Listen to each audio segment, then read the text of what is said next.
Welcome back to Stationeers. Tonight we're going to be doing a few things. We're going to be, first of all, getting a battery and a power controller because I'm going to go and split the rest of this network, our atmospherics room, off from our furnace room. We're not going to do it with a parallel sort of route just yet. We'll do that later. For now, all I really want to do is make sure that it is separate because we're going to be accessing various things and I don't want to confuse things at all if we access them with electronics. So best principles, you just want to make sure that it goes that way. There we go. And then we're just going to unlock that and put in a battery, turn it on, and then just basically close it again. We're never going to need that again, so that can sort, well, until we remove it anyway. So that can go away, and I'm really out of, oh yeah, I ran out of cable coil, didn't I? We need to print off more than that. So everything on the inside of here now, admittedly there isn't that much right now, is on a separate subnetwork, effectively. So we're able to read that with some electronics. And we're going to be using something else entirely, however. I'm going to want, is there anything in here right now? No, I'm going to want a pipe analyzer, so I'll get one printed. And do make sure that I only print one, as I've been printing off. Well, if you hadn't seen the episode where I printed off, like, 5 jetpacks, then yeah, there is that. And some iron, let's just dump that back in here. I'm also going to need I think I've already printed the one up here, have I? Yep, an IC housing, so we'll need to put that down somewhere. We'll put it inside this and we'll move the computer over in a minute. So I'm just going to put it, I don't know. And the IC housing is kind of nice in that it doesn't really need anything more than just 2 points to connect to, which is sort of nice. I do like that quite a bit. So let's just dump a new IC inside here. There you go. That's blank. There's nothing actually on that. And then I'm just going to go and print off some stuff. I'm going to print off some more cable coil. And then we'll get to... are you finished with this pipe analyzer? You probably are. So we'll put this down as well. The pipe analyzer just lets us read pretty much whatever's in these pipes. So if I just move this around... I want this with the display to the top and it on this side, I think. Yeah, I'll have it right there. We'll probably move that later. In fact, we can move it inside that wall once everything's set up. But for now, I want to be able to point to it because, first of all, I need to print off some cable coil, but because I'm going to read it with my little sort of analyzer module for my tablet, just to see what we can actually access about that pipe. Okay, and in fact, let's just see what's in the pipe right now. Do I have any gas in it at all? Because it'll make it somewhat awkward if there isn't anything in there. There is nothing, well, there is quite a lot in there because I haven't got anything turning these on manually yet, and even so, they've only got 2 gases in them. So yeah, let's print off some cable coil. I'll get these things connected up, and then we'll go and see what we can make this episode. Okay, I've got everything set up and let's take a look at it. So we've got our little IC housing here and I've renamed a few of these things. So we have a look at this, is called the gas input controller. And then we have over here, renamed these the CO2 filtration, the pollutant filtration, and the gas input, or the input pipe analyzer. I should probably call that gas input analyzer just to follow the convention. Anyway, I've connected the input analyzer to D0 and CO2 filtration to D1 and pollutant filtration to D2. Those of you who are astute may already be saying you don't have enough pins because there are 7 gases. 6 that I mentioned last episode. 7th is water that I forgot about. Thanks very much to a commenter who did tell me about that. So yes, we only have 6 pins and we need to read 7 things and output something else. So, well, no, sorry. We need to read 1 thing and output 7 different things because what we're going to be doing in this episode is building basically automatic control of these filtration units. Now, if we did this with electronics, the easiest way, and I did it in season 2, so if you need to go back and watch that, but the easiest way is to basically sense what is the total number of moles on this line. If you have a look, you'll see, well, take my word for it, there is an attribute we can actually grab here that says total number of moles. If that's over a certain amount, we can just basically say, turn these on. And that's a very simple bit of electronics. It's no real different to something like what we've got up here, where we're basically reading in the pressure from a sensor, and we're basically saying then write something else on or off. And then instead of writing with just a single thing, we could just write with a batch writer and say all of the filtration units, because they'll all come on at once, turn on. whenever this thing is over a certain number of moles. I assume you can already do that. And if you're having problems with that, go back, watch season 2. There are episodes to do that. Today we're going to be going a little bit further because I did get a suggestion from a commenter. Thanks very much to you know who you are. Saying if we're going to do that, why don't we instead have a program to basically only switch on the one that is highest, or have more intelligent behavior, so that all of these aren't used even if there's nothing in the pipe for that thing. So for example, if there's no pollutant in the pipe, there's no point turning this thing on because one, it's going to use up the filtration, the filter that is, this thing, and also it's going to use up a bit more power. We don't want to use either really, so it'd be nice if it only switches on the thing as needed. I think that's quite a good suggestion. So thanks very much to the commenter. We're going to go with that. Better than my idea last episode anyway. So let's actually get this up and working. So to get this to be working and do it simply, I'm going to ignore the problem about pins, about not having enough outputs yet. We'll get to that separately, and some of you who watch season 2 religiously may know what I'm going to do about that. But otherwise, let's leave it for a surprise. Let's deal with the simple version first of all.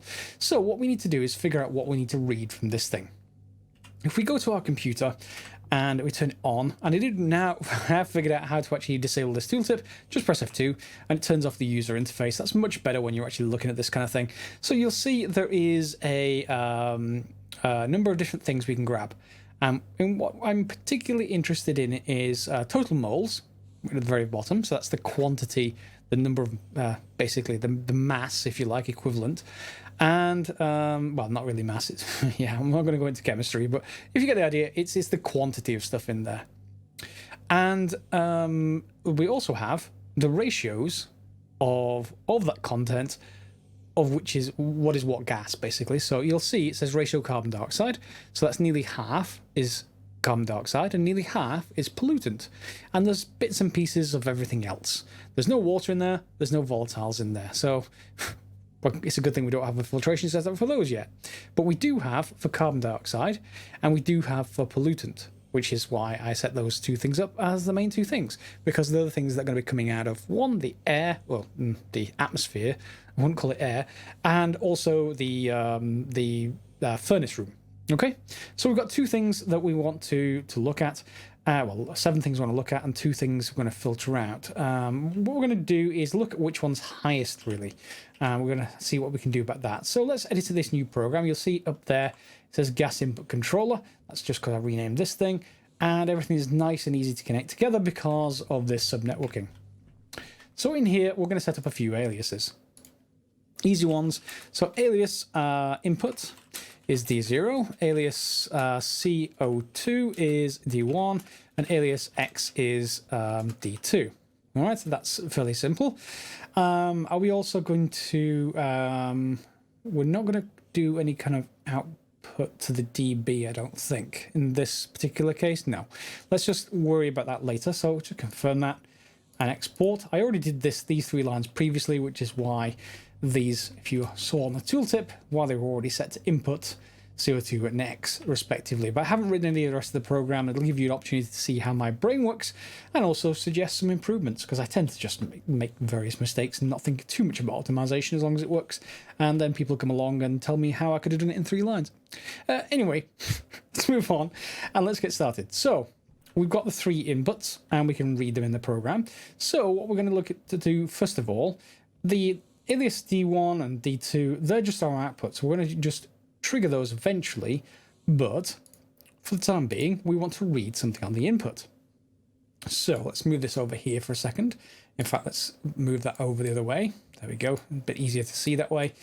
And we're just going to look up slot variables, are we? Let's just have a look. No, not slot variables. Device variables. This is probably going to be the one. Looking for ratio. There we go. Ratio of oxygen in device atmosphere. So these variables are using the circuits to query devices. No, not all devices will accept setting or reading from these variables. Fine. So let's look at functions. So what we really need to do is alias some more values here. What we're going to do is just alias some internal values. So that's the R, the registers. So CO2, well, let's call it ratio CO2. and that's R0. Alias ratio X is R1, etc., etc. And then we're going to load into those particular registers. And to do that, again, we need to look at our functions for loading, and L R something, D something, var. So this is loads the device variable. So if it's in here, we can grab it using this. But if it's in slot variables, then we have to grab it using ls, I think it is. ls, load slot var. So we can just close the slot var variables down and just go with device variables. So again, we're going to do something quite easy. We're going to basically say load into ratio CO2. The contents of D1, which is CO2, CO2, and then we want the variable. So we want ratio, hang on, that's the wrong thing. I want it from the input. There we go. That helps. Remember, we're not going to need either of those two things until the very end. I'm almost tempted to just remove their aliases from the top, and I'm not looking at them, but that will do for now. So we're going to ratio of, what was it now? Here, to the full name. Yeah, it is the full name. So ratio carbon dioxide.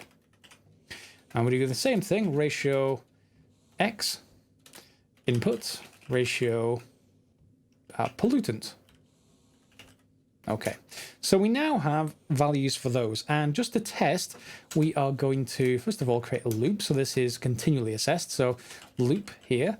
And then we are going to basically say yield, no, not yield just yet, but yield here, and then jump to loop.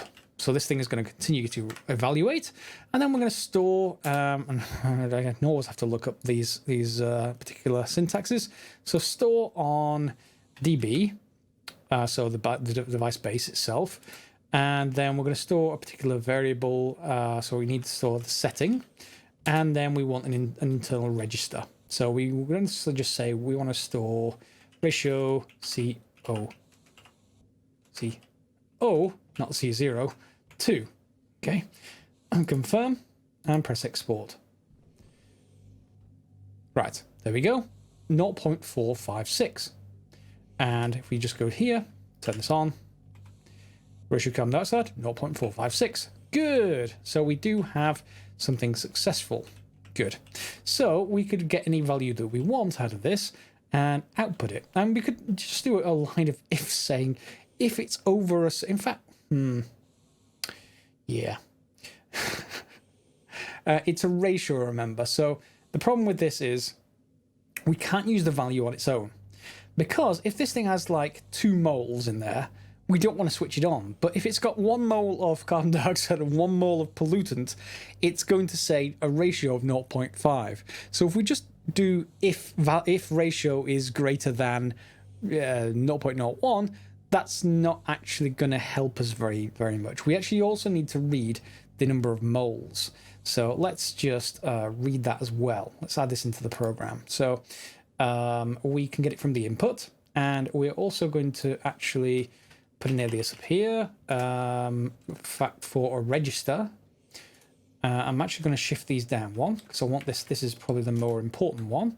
So R2. Because we're using aliases, it really doesn't matter. You can just specify everything up here, and it does not matter whatsoever. So moles is R0. Okay, and then we're going to load the number of moles. So we're going to load into moles, the input, well, not moles. Input of, well, let's have a look. Is it just moles? Let's have a look. Mode. No. Total moles, maybe? Total moles. There it is. Total number of moles of the device. Total moles. And then we will just actually set this out here just to make sure that I've got that. Okay. And then we are going to be able to read it. Oops, I need to export. Export. Yep, 8,407. So then we're going to modify each of the registers. We are going to take that, and we're going to basically multiply one by the other. So multiply is in here as well. So let's just look at, you imagine it would be MUL. Yep, register equals A times B. So quite simply, mul moles ratio. In fact, hang on, which one is it?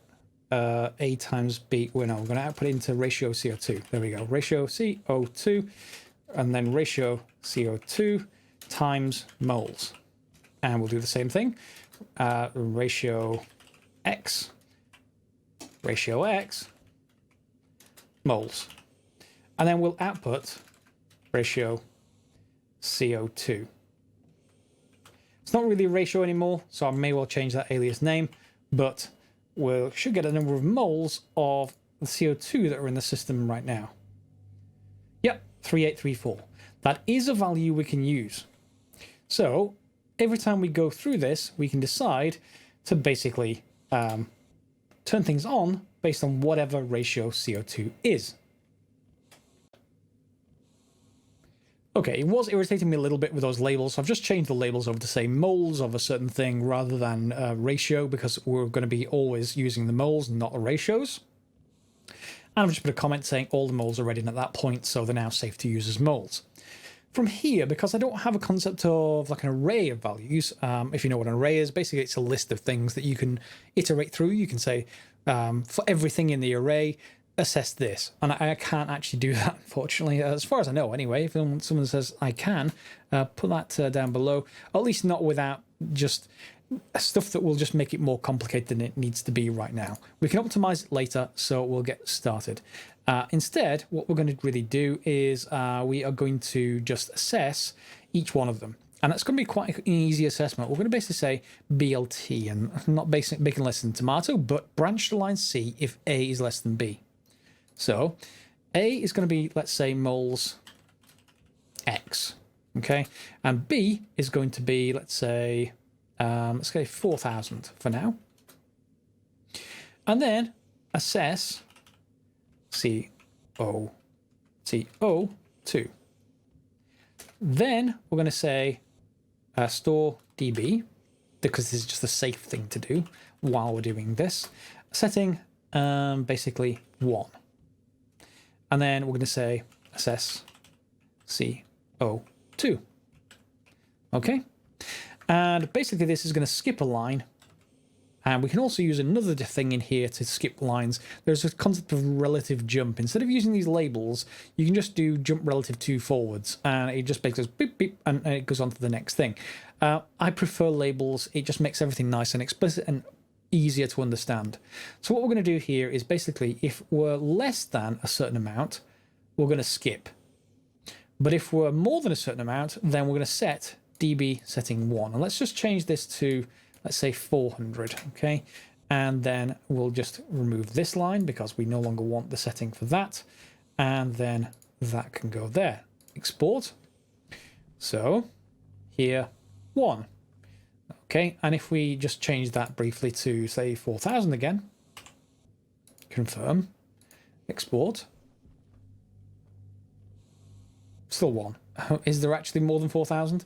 Let me just actually set this to the number of moles X, and export. It's actually not changing. Yeah, that's actually fine, because there is no else here. Basically, this only sets if I ever get this triggered. If it doesn't trigger, it will stay at its last value. So what we're just going to do just before that, just to show you what I mean, change set dB setting as 0, okay? And then we're going to set 1 here.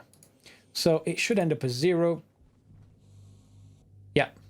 And if I change this back to 400, confirm, export, 1. Good. So we know exactly what we need to do here. All we need to do now is change these lines to basically do the same thing. We're going to write out to D1 and D2. So we need to have a look at what we can do with the CO2 and the X, basically the two filtration units. So if we have a look at this, all we should need to do is turn them on.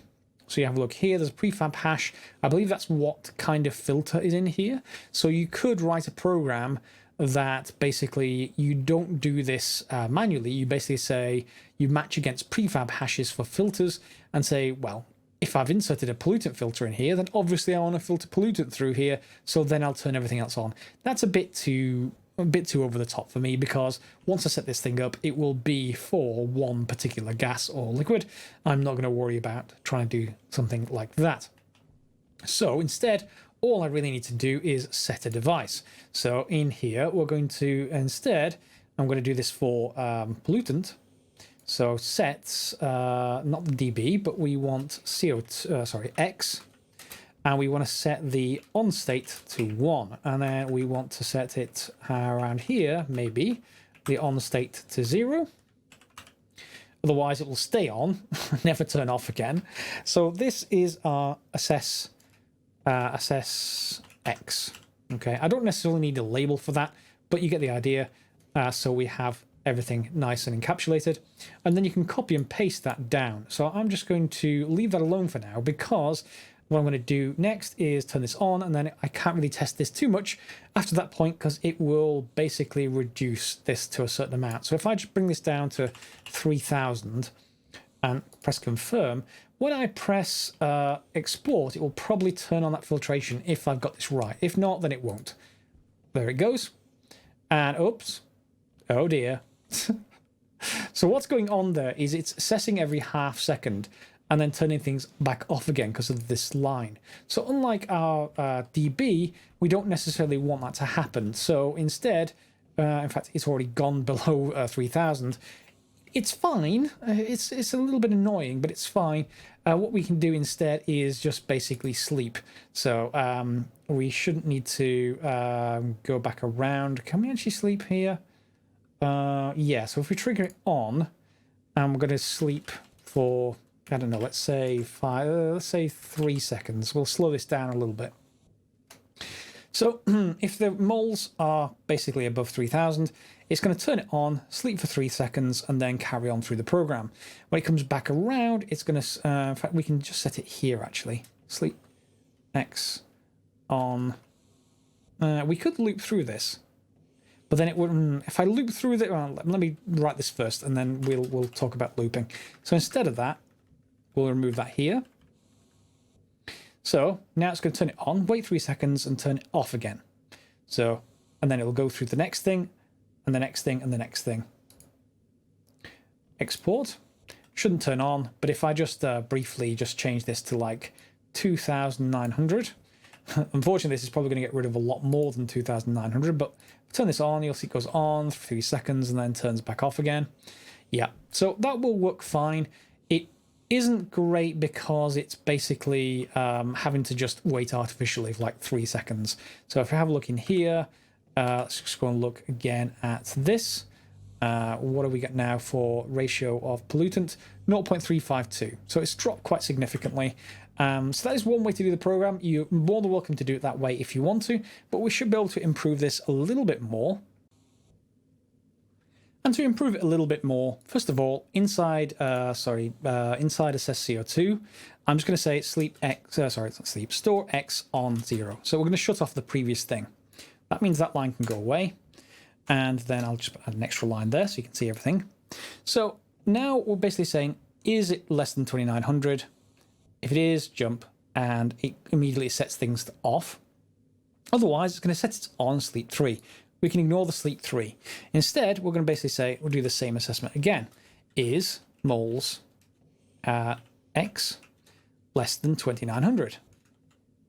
If so, in fact, is it going to be... No, we're going to do more than 2900. So it's 2900 more... hang on. It's less. This is... well, you can do branch greater than if you want to do it that way around. In fact, yeah, let's actually do it that way around. I think that's BGT. Yeah, branch greater than. Moles X. Mole X. Moles X. 2900. Assess X. Okay. And in here, I am going to set a sleep, just so that I slow this down a little bit. Sleep 2. So now what happens? Are we in scope? Otherwise, we're going to jump all the way down to the end. It's going to turn off. If we are in scope, turn it on, leave it for 2 seconds, reassess things. Are we still in scope? And if we are, in fact, we can probably do, yeah, this is fine. Yeah, if not, well, if we are, oscilloscope, go back to the start, reassess it again, and away you go. I guess we could actually put assess X in here between these two lines right here, but it doesn't really much matter at this point. That should actually work. So this should stay on now. So if I set this to 1900, that should start us up. And let's press confirm and export. So that's going to be longer than 2 seconds. Yep. And that should continue until it hits 2900. 2 seconds later or so, the whole thing should deactivate. But note, when this happens, it's only going to do one of these things at once. It's not going to ever do things in parallel because it's sleeping while it's assessing things. So if we go over here, you'll see carbon pollutant is falling. See the number of moles is dropping and dropping and dropping. That should shut itself down soon, I would hope, unless there's some kind of problem with the program. 8%. It should have already shut down. I've got a bug in the program, clearly. And unfortunately, that means it's going to actually get rid of all of this stuff. Yeah, it's just going to keep turning on. I've got a problem in the program. And let me just turn it off manually. Are you going to turn back on? Yeah, you are going to turn back on. This thing is obstinate. Okay, let me fix the program, and then we'll find a way to test this, hopefully again, without too much of an issue. So, 1 second. Okay, fairly simple error, and I have done this before in programs, so yeah, don't accuse me too much, but what we basically need to do is read in the values every time we go through this program. So let's just take a look here, and I've rearranged this, and you'll be able to see the changes.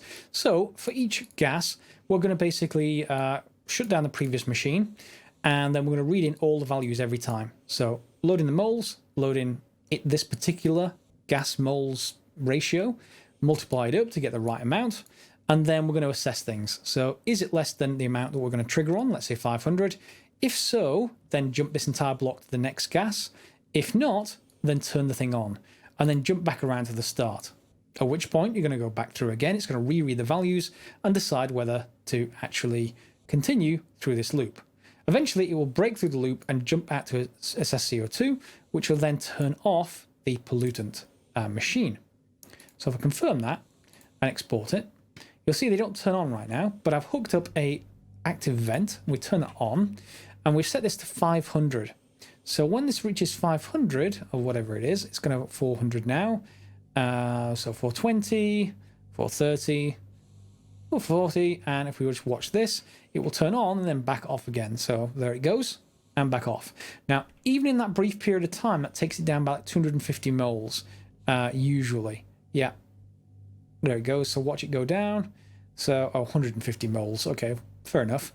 And that will work. And this works sequentially. So it'll work its way through for every single gas, and it will work fine. Okay, so I will put this in a paste bin for you to take a look at. This does do things sequentially, though. You're checking one thing, deciding what to do, and it'll just continue looping in that one thing. So it's basically going depth first, if you want to think of it that way. It's basically dealing with all the gas, one type of gas, then moving along, all another type of gas, then moving along, etc. Now, you could assess things all at once by restructuring this. Now, I'm not going to do that this episode, but I will probably do it later. It's not going to make much difference when there's only 2 of these things, but when I've got 7 of them, what I might want to do here is read all the values once like this, then decide for each of the values whether I need to turn things on and off. In fact, should I just reorganize that? Yeah, I'll save 2 copies of this thing.